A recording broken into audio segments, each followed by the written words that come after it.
Salut tout le monde!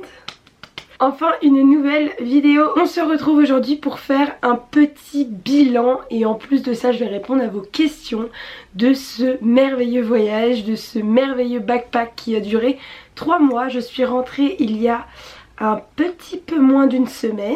Voilà, j'ai eu le temps de me poser un petit peu, de voir ma famille, de voir mes amis, de bien manger. Maintenant je suis prête à vous parler un peu plus de cette expérience qui est juste une expérience folle, de mon avis dessus et de répondre à vos questions. J'avais commencé à faire la liste de toutes les questions que vous m'avez posées, mais en fait vous avez été tellement nombreux à me poser des questions qui étaient tellement différentes. Bon, il y a quand même pas mal de questions qui sont revenues, mais j'ai commencé à faire ma liste et je me suis dit que ça servait strictement à rien et que j'allais directement regarder les questions que vous m'avez posées sur Instagram et que j'allais y répondre du coup comme ça du tac au tac, parce que sinon on n'est pas couché. Vraiment merci si vous ne me suivez pas encore sur Instagram, je vous invite à le faire parce que du coup je vous poste pas mal mes actualités et j'ai encore plein de contenu à vous poster et peut-être qu'il y en aura d'autres qui arriveront très prochainement. Du coup je vous invite à venir me suivre. Donc déjà ça va mettre les choses au clair, je ne parlerai pas de budget dans cette vidéo car je compte faire une vidéo dédiée dessus. C'est vraiment la question que vous me posez le plus, mais moi j'ai vraiment besoin d'une vidéo entière pour vous en parler, pour développer la chose. Et comme je pense que mon exemple est bien mais que je ne suis pas forcément très objective sur tous les points, j'ai décidé que j'allais vous poser des questions. Donc, je vais poster des stories en vous posant différentes questions concernant les budgets. Si vous avez déjà fait un road trip en Asie du Sud, je cible l'Asie du Sud parce que c'est là où je suis allée. Du coup pour être objectif et pour pouvoir faire un peu des moyennes, c'est mieux qu'on cible l'Asie du Sud. Si vous avez déjà fait un road trip en Asie du Sud, je vous invite à venir sur mon Instagram, à regarder dans les highlights parce que je le mettrai en highlight. Cette vidéo budget sortira au mois de janvier, donc vous avez jusqu'au mois de janvier pour répondre à ces petites questions. Juste avant que cette vidéo sorte, je poserai toutes mes petites questions. J'ai besoin de vous, je veux que ce soit vraiment une vidéo collaborative pour qu'on soit le plus objectif possible sur le budget dont on a besoin pour partir 2, 3, 4, 6 mois en Asie du Sud. Voilà. Dans les thèmes que je compte aborder dans des prochaines vidéos, peut-être que je vais un peu en parler déjà dans cette vidéo là, mais je compte aussi vous faire une vidéo sur rencontrer du monde. C'est une question qui me revient énormément, comment rencontrer du monde, comment sociabiliser. Je vous ferai une vidéo dessus dédiée parce que pour moi c'est rien, mais pour vous ça paraît tellement ouf que j'ai envie de vous faire une vidéo pour vous expliquer que c'est pas la fin du monde. Mais je peux totalement comprendre que c'est difficile à concevoir, mais j'ai besoin d'une vidéo entière pour vous expliquer le pourquoi du comment. Maintenant je commence la vidéo et on va commencer par mon avis, mon bilan, qu'est-ce que j'en pense, qu'est-ce qui s'est passé, voilà. Donc pour les petits nouveaux qui ne me connaissent pas, je suis partie pendant 3 mois, exactement un peu plus de 3 mois, en Asie du Sud pour faire un petit road trip en solo. Donc j'ai parti avec mon petit sac à dos au mois de septembre et je suis revenue là il y a même pas une semaine et j'ai fait pas mal de pays. Pour connaître mon périple tout simplement, j'ai commencé par le Vietnam, ensuite je suis allée en Indonésie, j'ai fait quelques jours à Singapour, la Malaisie, la Birmanie et ensuite j'ai fait quelques jours en Thaïlande parce que j'ai ma meilleure copine qui est venue me voir et j'ai fini une semaine au Cambodge. Voilà, beaucoup de pays. J'ai fait énormément de kilomètres, mais waouh, c'est assez dingue. J'ai parcouru tellement d'aventures, tellement de villes, tellement de trucs trop cool. Voilà, franchement là j'ai parlé avec le cœur. C'était l'expérience la plus enrichissante de ma vie, vraiment. J'ai rencontré des gens exceptionnels, j'ai vu des paysages magnifiques. Le fait de partir seul, c'est génial. Je pense que tout le monde devrait partir au moins 1 mois dans sa vie tout seul. Tu te rends compte que c'est fou comment tu peux te débrouiller tout seul. C'est tellement enrichissant pour les gens que tu rencontres, parce que tu rencontres des locaux, tu rencontres des gens qui font la même chose que toi, donc ça c'est hyper enrichissant. Au niveau de la culture, pareil, on va dans des endroits qui n'ont rien à voir avec notre quotidien, donc c'est assez dingue. Mais là où c'est le plus enrichissant, c'est évidemment personnellement parlant. Juste fou comme expérience quand on a toujours vécu dans son petit confort et que du jour au lendemain qu'on se retrouve avec un sac à dos de 12 kilos et qu'on bouge tous les 3 jours dans des hostels où on dort dans des chambres collectives, on n'a aucune intimité, on dort pas forcément dans des lits qui sont toujours très confortables. C'est un mode de vie, on n'arrête pas de bouger et franchement ça apprend tellement sur toi, ce sur quoi t'aspires, je sais pas, c'est une expérience juste exceptionnelle.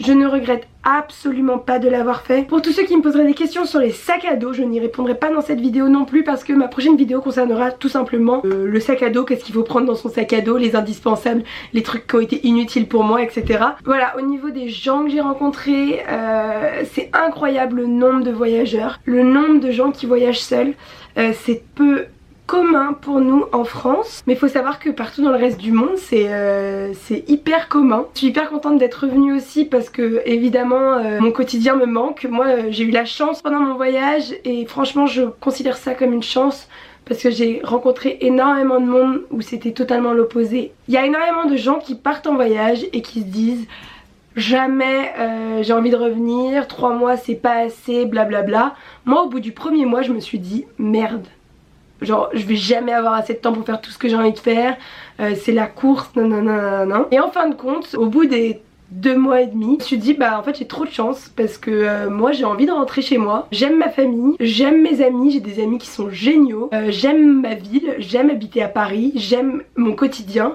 je n'ai rien à fuir. Ce voyage était juste exceptionnel mais maintenant c'est l'heure de rentrer. Genre je n'ai pas du tout eu envie de continuer à voyager pour la simple et bonne raison que bah en fait je suis bien dans mon quotidien de la vie de tous les jours. Je vais revoyager, alors ça c'est sûr, je vais refaire des voyages en solo parce que c'est une expérience de malade, mais je pense que 3 mois en Asie pour commencer c'est idéal pour une fille qui commence à voyager seule. Faut savoir que l'Asie du Sud c'est hyper safe, que vous craignez absolument rien en tant que fille. Évidemment je peux totalement concevoir que tout le monde n'ait pas le caractère pour partir seule. Après moi j'avais jamais voyagé seule avant et je suis toujours vivante. Je n'ai perdu aucun membre, je ne suis pas morte de faim non plus avec la nourriture, il ne m'est rien arrivé de grave. Voilà, il faut faire attention, mais si vous voulez voyager pour un premier voyage seul, je pense que l'Asie du Sud c'est idéal. C'est pas cher, c'est safe. Et il y a énormément de jeunes et de gens qui voyagent en backpacker en Asie du Sud, donc je pense que c'est très bien pour commencer si vous voulez mon conseil. Donc voilà, très heureuse d'être rentrée malgré le fait que je suis très nostalgique, que le temps me paraît très long maintenant parce qu'en fait pendant 3 mois tu ne t'arrêtes pas, tu fais des choses tout le temps parce que si t'as un jour où tu ne fais rien tu te dis oh, je suis en train de gâcher ma journée, alors que pas du tout. Dans ta vie de tous les jours si tu restes dans ton lit à regarder Netflix ce n'est pas grave, mais quand tu voyages au début c'est vraiment un truc qui a du mal à rentrer, de se dire je peux pas ne pas m'arrêter et je voyage pendant 3 mois. Si pendant une journée je fais rien, c'est pas grave Claire. Et j'ai bien mis un bon mois et demi avant de comprendre que c'était pas la fin du monde si je ne faisais rien pendant une journée. Que en fait si tu fais tout le temps des trucs, bah à la fin tu fatigues, tu peux pas être 3 mois en activité constante. J'ai beau être un peu hyperactive, non. On va commencer à répondre aux questions. Très honnêtement, je pense que cette vidéo va être séparée en 2. Je ne sais pas quand, comment exactement, mais il y a tellement de questions et j'ai tellement envie de répondre à tout que une seule vidéo je pense ce n'est pas possible. Je préfère faire 2 petites vidéos pour que vous restiez concentrés plutôt que de vous en faire une énorme parce que moi ça me saoule les vidéos qui sont beaucoup trop longues. Alors je ne sais pas combien de questions vous m'avez posées, mais quand je vois tout ça je me dis que j'ai de quoi faire. Ça va être n'importe quoi du coup, hein, parce que comme je les ai pas classés. Quel a été ton pays préféré? Il va y avoir des questions très générales et des questions qui seront beaucoup plus ciblées. Mais moi personnellement mon pays préféré, et je pense que si vous demandez aux gens qui ont fait du backpack en Asie du Sud, tout le monde vous dira que c'est le Vietnam. Le Vietnam c'est juste pour moi le pays qui a été le plus... Waouh! J'ai eu le temps de faire que le nord du Vietnam, mais c'est la plus belle partie. Et franchement, la loupe qu'il y a à Giang, si vous allez au Vietnam, il faut absolument la faire. Ça a été juste mon meilleur souvenir de tout mon voyage quasiment, après la montgolfière à Bagan. Mais 4 jours de moto dans le nord du Vietnam, ça a juste été mon moment préféré de tout. C'était trop cool. Les paysages sont magnifiques au Vietnam, les gens sont adorables, vous pouvez rencontrer des petites ethnies quand vous allez vers Sapa, des gens qui sont jamais sortis de leur petit village en plein milieu des montagnes. C'est impressionnant le nombre d'enfants aussi qu'il y a au Vietnam. C'est un pays qui est magnifique, qui est encore très peu cher. Le coût de la vie est vraiment moindre quand on voyage là-bas, donc c'est pas mal quand on n'a pas des gros budgets. Et pour moi c'est le pays le plus beau que j'ai fait en Asie du Sud, et je vous dis ça en étant mon propre avis, mais pour être très honnête j'ai rencontré énormément de monde où c'était le Vietnam leur pays préféré. Est-ce que c'est possible de partir en étant végétarien? Alors Oui, il y a énormément de plats où en fait on demande juste sans viande, donc c'est possible de partir en étant végétarien. Par contre, partir en Asie du Sud en étant vegan, c'est possible, mais sachez que c'est très compliqué dans le sens où il y a quasiment des œufs dans tous les plats, du lait. Il y en a partout. Je ne dis pas que c'est impossible. Les rageux, ne venez pas vous énerver dans les commentaires. Je dis juste que c'est plus compliqué. J'ai rencontré des véganes qui m'ont simplement dit que voilà, la vie n'était pas facile tous les jours et qui mangeaient souvent du riz blanc. Je ne suis pas du tout végane, mais je sais qu'il y a des applications pour trouver des restos végétariens et véganes dans toutes les villes d'Asie. Donc no suicide les amis, c'est possible, mais juste la vie va être un peu plus dure pour vous. Pas trop difficile de voyager seul, tes parents n'étaient pas trop stressés. Eh bien comment vous dire que je n'ai pas trop laissé le choix à mes parents. Aujourd'hui j'ai 23 ans, je gagne mes sous de moi-même. J'ai décidé que j'avais envie de partir, donc mes parents c'était un peu soit vous me soutenez et vous êtes content pour moi, soit vous me soutenez pas, mais dans tous les cas je vais partir, donc valait mieux qu'ils me soutiennent. Donc voilà, après je suis quelqu'un d'assez responsable, ils me font totalement confiance et je connaissais déjà un peu l'Asie, donc c'était quand même je pense plus facile pour eux de partir. J'ai déjà vécu à l'étranger, tranquille quoi, c'est pas comme si je partais du jour au lendemain pour la première fois et que j'avais jamais bougé du cocon familial. Est-ce que c'est compliqué de voyager seule? Oui, je ne peux pas vous dire que tous les moments ont été roses parce que ce serait totalement vous mentir. Il y a plein de moments où j'ai eu des coups de blues, surtout au bout de 2 mois je crois. À la fin du 2e mois, quand j'étais en Malaisie c'était pas la joie quoi, c'était je me disais que mes amis manquaient, je commençais à voir les stories des gens qui faisaient la fête, il y avait les premières raclettes qui étaient en route et tout, et moi je me disais mais qu'est-ce que je fous là. Et en même temps chance exceptionnelle, quand t'as des moments de blues bah tu te dis juste meuf, qu'est-ce que tu me fais là, genre tu te rends compte de la chance que t'as d'être là maintenant tout de suite. Il y a des gens qui rêvent de faire ce que tu fais. Tu peux pas être triste maintenant. Donc généralement moi mes coups de blues étaient assez rapides. J'en ai eu plusieurs hein. Il y a eu des fois où je me suis dit oh, j'ai bien envie de rentrer. Mais hors de question. Déjà rien que pour moi, mon caractère, ce n'est totalement pas moi de me dire avant la fin j'abandonne. Non non non. Je n'abandonnerai jamais avant la fin. Mais en plus de ça, quelle chance exceptionnelle. Pourquoi je rentrerai avant, enfin... Mais évidemment il y a des moments où on a des coups de blues, on a des moments où notre famille nous manque, on a des moments où nos amis nous manquent. On a aussi des moments où la bouffe tout simplement nous manque, notre quotidien nous manque. Mais c'est le jeu. C'est le jeu et c'est une expérience de ouf. Je ne regrette pas du tout d'être partie seule. Avant de partir je me disais bah j'ai trouvé personne pour partir donc il faut que je parte toute seule, j'ai pas le choix sinon je partirai jamais. Et en fin de compte je suis tellement contente d'être partie seule parce que ça t'ouvre tellement plus sur les gens, sur le monde, sur tout genre. C'est vraiment expérience de malade d'être partie seule. Et j'aurais peut-être pas eu les mêmes coups de bus si j'étais partie avec quelqu'un parce que quand t'es avec quelqu'un bah c'est différent. T'as toujours une personne que tu connais avec qui partager les souvenirs etc. Si j'étais partie avec quelqu'un et que ça s'était trop bien passé, bah au bout de 3 mois j'aurais dit ah c'est pas du tout assez, faut qu'on reste, faut qu'on reste, faut qu'on reste. Voyager seul, bah au bout de 3 mois t'es content de rentrer. L'avantage de voyager avec quelqu'un c'est que bah tu partages des bons moments, des moments extraordinaires, des moments de vie avec quelqu'un que tu connais vraiment bien de ton perso. Même si tu rencontres énormément de monde, quand tu le partages avec un ami que tu connais depuis longtemps c'est différent. Des avantages, et je pense qu'il y a plus d'avantages à voyager seul qu'à voyager avec quelqu'un, c'est que t'es sûr de t'embrouiller avec personne, tes amis tu les gardes parce qu'ils sont pas avec toi. La meuf hyper négative, tu fais ce que tu veux, quand tu veux, t'as envie de rester une journée à rien foutre, tu fais rien. T'as pas envie d'aller manger, tu vas pas manger. Il y a des gens qui sont là, si t'as envie d'aller manger, tu vas avec eux, si t'as pas envie, tu vas pas avec eux. Personne te dit quoi faire. Tu choisis les villes que t'as envie de faire. Si t'as envie de changer complètement de plan et de rester une semaine en plus dans un endroit parce que t'as eu un feeling avec quelqu'un, tu restes une semaine de plus. Personne qui pourra te dire que c'est pas bien ce que tu fais. Et juste ce sentiment de liberté les gars. C'est extraordinaire ce sentiment de liberté que tu ressens quand tu voyages. Voilà, ça me manque déjà. Y a-t-il des choses que je n'ai pas pu faire parce que j'étais seule? Alors moi faut savoir que rester un peu toute seule de temps en temps ça me dérange pas du tout. C'est très rare les moments où j'ai été seule pendant mon voyage, mais il y avait des moments où je voulais juste être toute seule parce que quand tu vois du monde tout le temps bah des fois t'es normal en fait, t'as juste envie d'être seule. Donc ça m'arrivait de temps en temps et je me suis jamais rien interdit parce que j'étais toute seule, loin de là. Et sinon même en dehors de ça, bah, la plupart du temps j'étais avec du monde. Donc il faut savoir que tu pars seul mais que tu n'es jamais tout seul. Il y a une question qui m'est revenue hyper souvent. Comment tu fais pour prendre tes photos Instagram alors que tu voyages toute seule? bah je voyage toute seule, d'accord, mais il y a du monde autour de moi. Et même si je suis seule dans un monument, il y a des gens qui peuvent me prendre en photo si je leur demande de me prendre en photo. Cette question m'a fait beaucoup rire, mais vraiment c'est une question qui vous a tracassé, hein. Pendant mon voyage, tout le monde m'a toujours demandé qui te prend en photo. Est-ce que je me suis déjà sentie en danger? Je tiens à vous dire que j'ai rencontré énormément de filles qui voyageaient seules et que c'est très rare qu'il nous arrive des choses.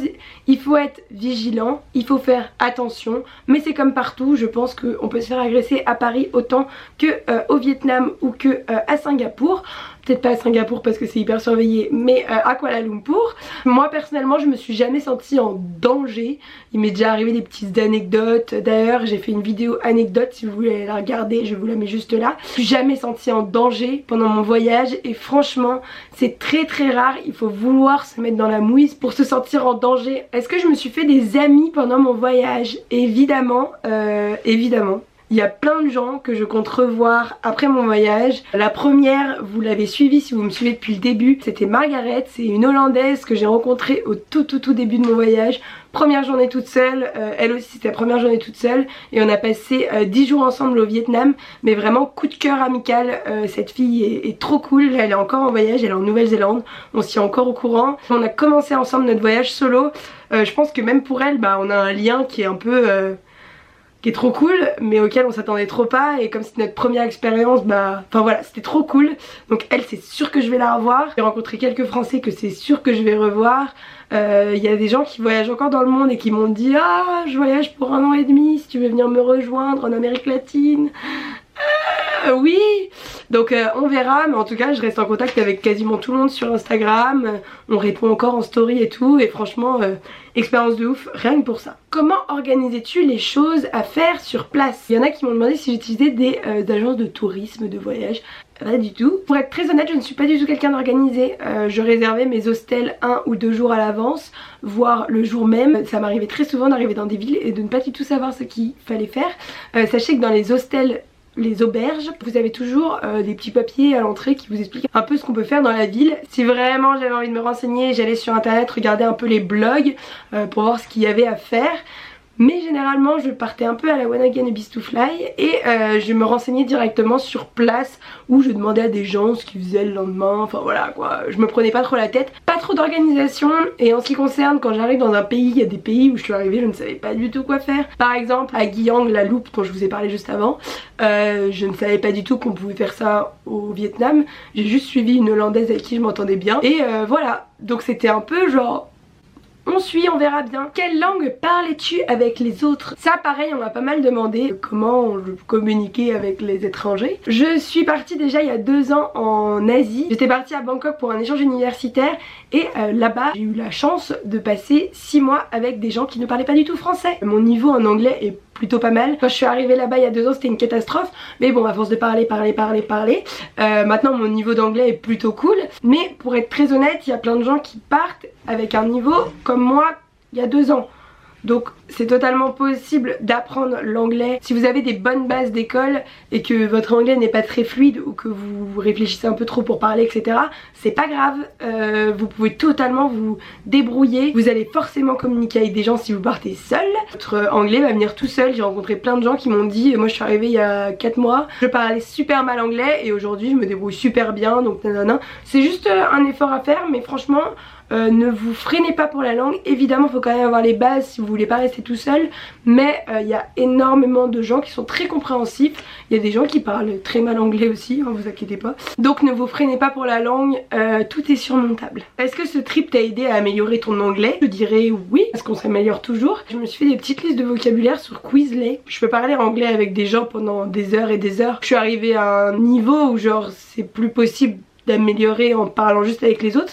Du coup je me suis fait des petites listes de vocabulaire sur les insectes, les animaux que je connaissais pas, les trucs de la cuisine, des trucs hyper débiles mais dont tu ne sais pas le mot. Est-ce que toi tu sais comment on dit une coccinelle? Je ne pense pas. Ne pas arriver seule de nuit dans une nouvelle destination avec tes aventures, tu dirais vrai ou faux? Alors ça dépend à quelle heure t'arrives, ça dépend quel hostel tu as pris, parce que si tu as réservé un hostel qui est ouvert 24h sur 24, même si t'es toute seule, il n'y a pas de raison que tu aies de problème. Je vous conseille tous de prendre des bus de nuit pendant votre voyage, sinon vous allez perdre énormément de journées. Et franchement passer une journée dans un bus, bof, alors que de nuit bah au pire t'arrives à 2 h du matin, si ton auberge elle est ouverte, tu prends un taxi, tu vas jusqu'à l'auberge, chill quoi. Hop hop hop, la lumière a peut-être changé, je suis désolée mais je suis à la fin de cette vidéo qui a duré beaucoup trop longtemps, je pense très sérieusement que j'ai tourné plus d'1 heure.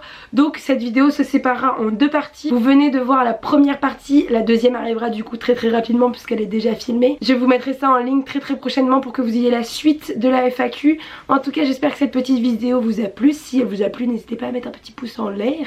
Voilà, j'ai jamais demandé ça de ma vie, j'adore. Et à venir me suivre sur mon compte Instagram. Je vous fais plein de gros bisous et je vous dis à très vite.